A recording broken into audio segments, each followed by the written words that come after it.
Welcome to another episode of Bourbon and Data Breaches, where we cover 5 of the most interesting breaches from this last week. I'm Steve. I'm Frank. This week is mid-July Mayhem edition with ransomware, hospitals, booze, and Brazilian soybeans. Let's ride.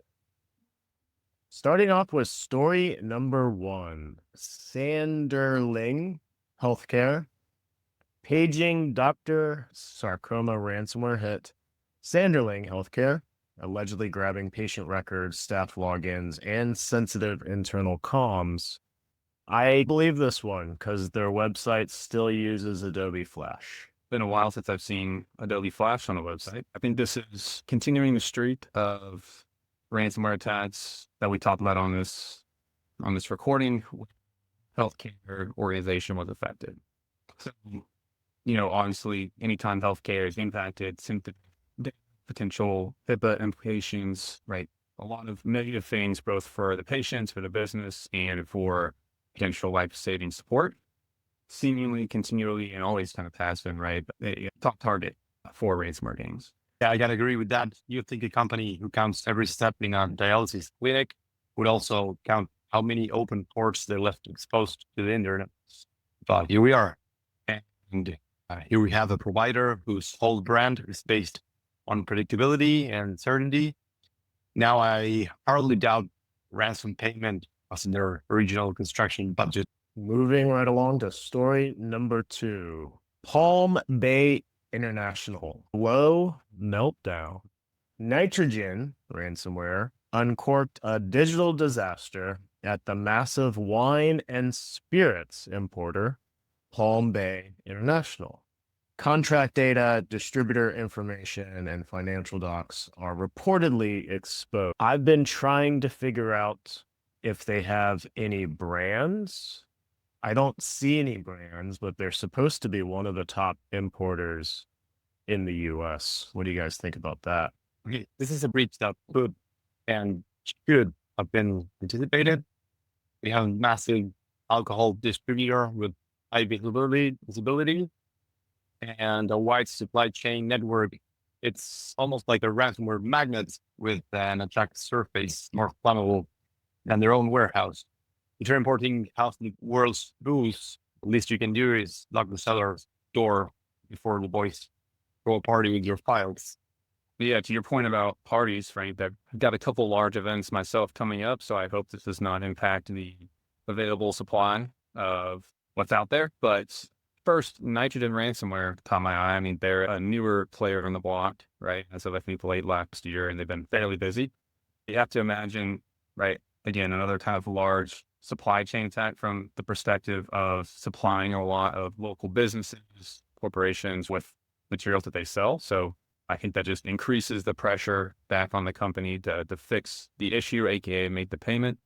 So again, just interesting to see alcohol being affected, but makes sense from the ransomware gang's perspective when you're thinking about their end goal. I'm trying to find brands. I don't recognize any of their brands, but they do appear to be a distributor that's distributing to restaurants, liquor stores, CVS, Walgreens. So if you're looking to go to your CVS and get that beautiful bottle of wine, that might be a problem. And those are kind of back to the pressure, right? Companies like CVS and Walgreens saying, hey, where's my product? Kind of increases the pressure to pay, or at least they're resolved. Moving right along to story number 3, Ka Logistics. Play hits the delivery chain. Play ransomware claims to have breached Ka Logistics with potential disruption to shipping schedules and client details. Looks like trucking and logistics for this one. I saw they also got budget files, payroll, taxes, IDs. When attackers publish that much internal documentation, it doesn't just hurt reputation, it turns your clients into potential collateral damage. If you're in straits and your systems are frozen, you're not just leaking, but missing delivery windows, contracts, and ultimately people's trust. That's a good point. With the trucking and logistics industry, a lot more than just a truck moving down the highway. There's a lot of software, a lot of back end work that goes into it.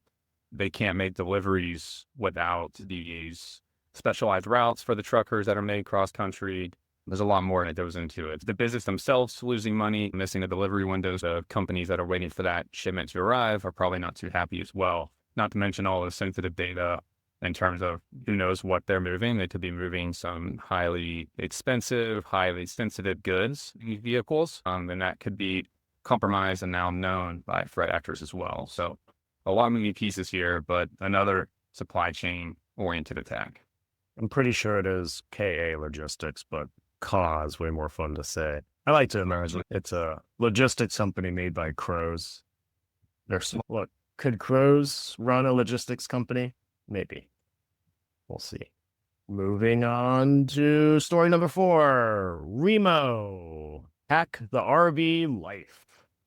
Akira ransomware hit Remo, the go-to company for camper vans and outdoor accessories in Germany.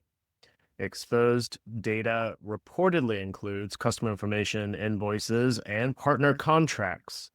I will remind you that just a few weeks ago, hackers stole the blueprints to all of Germany, and now they're stealing your camp supplies.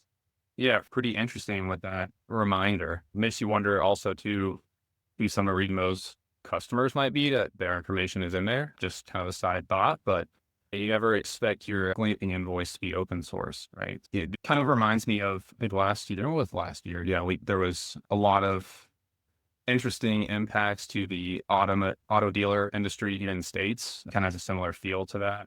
But yeah, just not something you expect when you buy a RV, and then next thing you know, your identity might be at risk. Camper van lifestyle turned into a hard drive nightmare, and how your glamping invoice is open source. I like that one.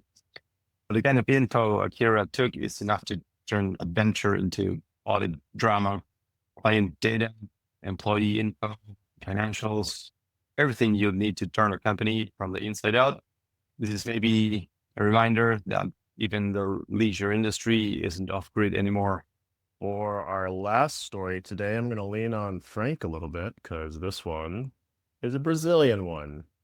Ransomware struck Brazilian agribusiness heavyweight. The leak includes grain trade docs, contract, and internal R&D files. You know, what sort of world do we live in when even the soybeans are at risk? How'd I do, Frank? How do you pronounce Hello, that Nate. company? I don't know. I can't speak Portuguese, but How would you hello, say neighbors. that company name? I don't know really. Semente Yotabaso. Semente, yeah, that's a good one. So, for what Inc.'s allegations look like, and if they are legit, of course, this doesn't look like just a ransomware hit, or like a corporate crime scene. Financial fraud, illegal logging, toxic ingredients, regulatory cover-ups. It's not just a data leak. That's a whistleblower report with receipts. This breach could easily snowball into environmental investigations, shareholder lawsuits, political backlash, you name it.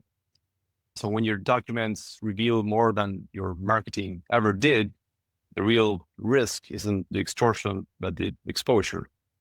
And we know about that down here. Yeah, I think on the surface, soybeans might seem a little interesting from the sense of ransomware, but I think it's a lot more scary than it comes off to be, right? Agritech, agriculture kind of quietly sit below the radar, but really run the whole world in the sense of providing food, right? And soybeans, right, one thing, but just agriculture in general, if someone's able to, whoever's in control of that or whoever can disrupt that can cause a lot of problems. Hopefully we don't see more of this in this category just for the sake of global food supply. I know that the leaked documents include toxic chemicals, allegedly, and regulation violations. But look at this cute little guy. They got a cute little bouncy guy that you can chat with. Look at that. You can chat with them directly on WhatsApp. WhatsApp, And they also do sorghum. direct line from Ransomware and WhatsApp. This week proves that ransomware doesn't discriminate. It'll hit your hospital, hijack your highway, steal your soybeans, and ruin your wine night. Patch early, encrypt often, and back up everything. Yes, even the vineyard spreadsheets. Until next time.